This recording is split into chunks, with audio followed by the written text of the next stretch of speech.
अगर चाइना या कोई दूसरा फॉरेन कंट्री इंडिया पर अटैक करता है तो इंडिया का जवाब एकजुट और नेशनल लेवल पर आता है।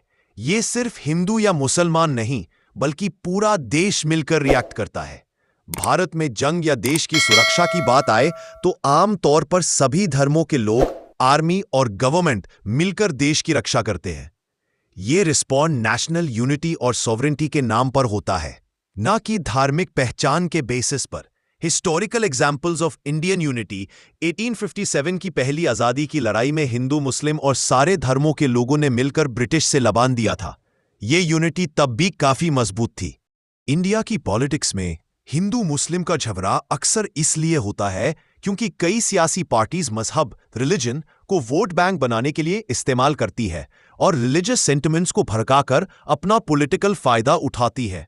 ये डिवाइड और पोलराइजेशन ब्रिटिश रूल के डिवाइड एंड रूल पॉलिसी से भी शुरू हुआ था, जहां हिंदूज और मुस्लिम्स को अलग पहचान के रूप में दिखाकर उनके बीच में तनाव बढ़ाया गया था। आज भी कुछ पार्टीज अपने वोटर्स को मोबिलाइज करने के लिए हिंदू मुस्लिम आइडेंटिटी का हवा बनाती है, जैसे अभी के कुछ नेशनलिस्ट पार्टीज जो हिंदू राष्ट्रवाद, नेशनलिज्म को प्रमोट करती है। देश के अंदर हिंदू मुस्लिम जैसी धार्मिक या सांप्रदायिक बंटवारे से समाज में फूट और अस्थिरता पैदा होती है, जो देश की एकता और विकास में बाधा बनती है। ब्रिटिश काल में डिवाइड एंड रूल नीति ने हिंदू मुस्लिम के बीच संघर्ष को भड़काया था, जिसका असर आज भी राजनीतिक और सामाजिक स्तर पर दिखता है। ऐसे कारणों से देशवासियों का भरोसा कमजोर होता है और सामाजिक मेलजोल में कमी आती है, जिससे विकास के लिए स्थिर माहौल नहीं बन पाता है।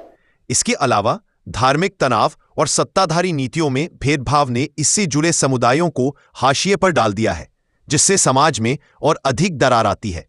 देश का तेजी से विकास न होने के कई कारण हैं, जिनमें भ्रष्टाचार, अव्यवस्थित बुनियादी ढांचा, वित्तीय बोझ और नौकरियों की कमी प्रमुख है। युवाओं के बेरोजगार रहने का प्रमुख कारण कौशल और शिक्षा के बीच तालमेल की कमी है, जहां शिक्षा प्रणाली आधुनिक बाजार की मांगों के अनुरूप नहीं है। इसके साथ ही टेक्नोलॉजी में तेजी और औद्योगिक विकास की धीमी गति ने रोजगार सृजन को प्रभावित किया है।